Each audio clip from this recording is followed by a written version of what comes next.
Hi, I'm Brian Perez, and I'm here to talk to you about the Victorian era, which lasted from 1837 up until 1901. Mr. Perez, I have a question. Why is it called the Victorian era? That's a great question, Trace. The reason that it's called the Victorian era is because of Queen Victoria coming into power after King George III died in 1837. Well, what's so gosh darn special about Queen Victoria? Well, that's a good question, Trace.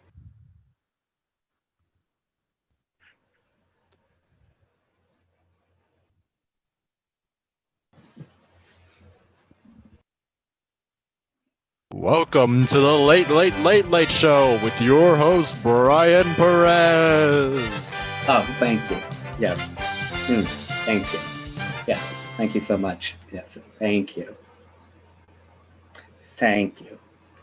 So, I don't know if you guys heard, but Queen Victoria did a lot of positive changes for Great Britain at the time. She introduced the People's Charter in 1838. And no, that's not a bus. If it were a bus, it'd be a double-decker. Yeah, anyway, it introduced a more democratic side to British politics, allowing men under the age of 21 to vote for parliament members. Sorry, ladies. Okay, what else we got? The Public Health Act of 1848, yes. They introduced a lot of public sanitation and some water treatment systems. I think my son should be studying up on those things, after how much gaming he does. Am I doing this right?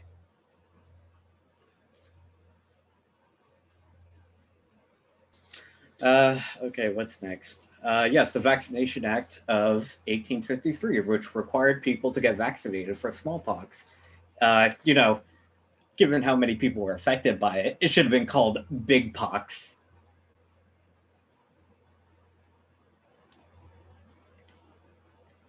Okay, yeah, finally. The Education Act of 1880 required all kids from ages 5 to 10 to get an education.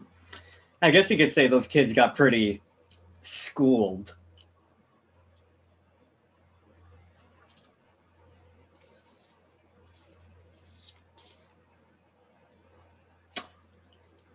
Bye. Sorry about that, Trace. Had to use the restroom, but where were we? Yo, what the flip? Anyway, let's talk about some historical figures during this time, such as Charles Darwin, Elizabeth Anderson, and William Gladstone. So, starting with Elizabeth Anderson, she became the first woman to qualify to become a surgeon and physician in Britain. She also opened up one of the first hospitals that was run by all women at the time, which broke barriers. Next up is William Gladstone, who was the Prime Minister of the United Kingdom for over 12 years, from 1868 to 1894. He was the one who introduced secret voting, like we talked about earlier.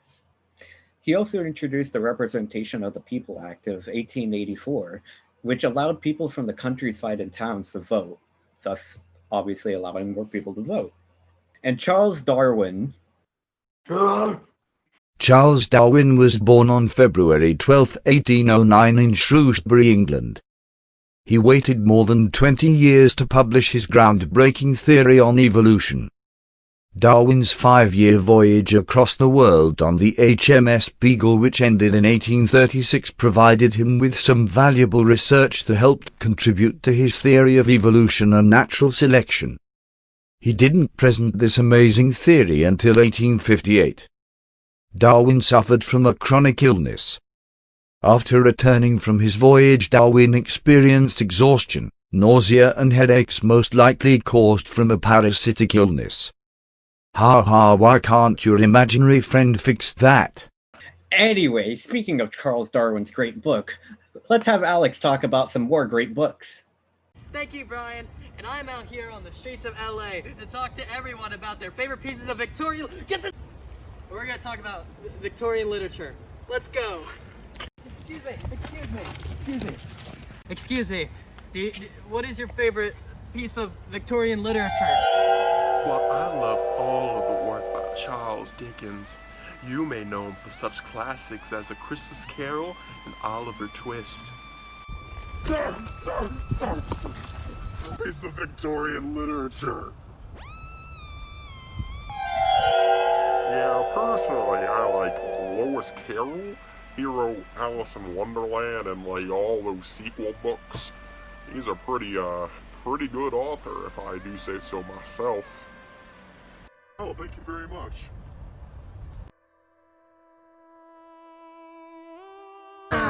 Somebody, anybody, please. Why, hello there. Oh, why do you look all sad? I do! Personally, I like Arthur Conan Doyle. He wrote the Sherlock Holmes novels. He's so cool!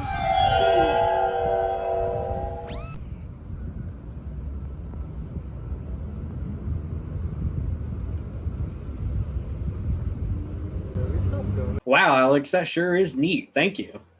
Now, the Victorian era was a long period of time, so obviously language evolved. Ooh, Mr. Perez. Is it true that due to the widespread teaching of the English language and the Elementary Education Act, many feared the death of regional dialects, and due to this, the dialects were studied and documented in the English Dialect Dictionary by Joseph Wright? Yes, with the growth of standardized education, many As I heard that a standardized English being taught in schools washed out many dialects, such as the Rotherham-Barnsley dialect, which used phrases like "I were running," "we was running," and "we'm running." Yeah. Is it true that with the growth of the British Empire, the English language appropriated words from the lands they conquered, such as bungalow and juggernaut? Because I also heard that many scholars found that with the rapid spread of English all around the world, the language lost a fair amount of its complexity. I read somewhere that there arose a more standard, layman English with the increasing popularity of less complex words, such as got and is.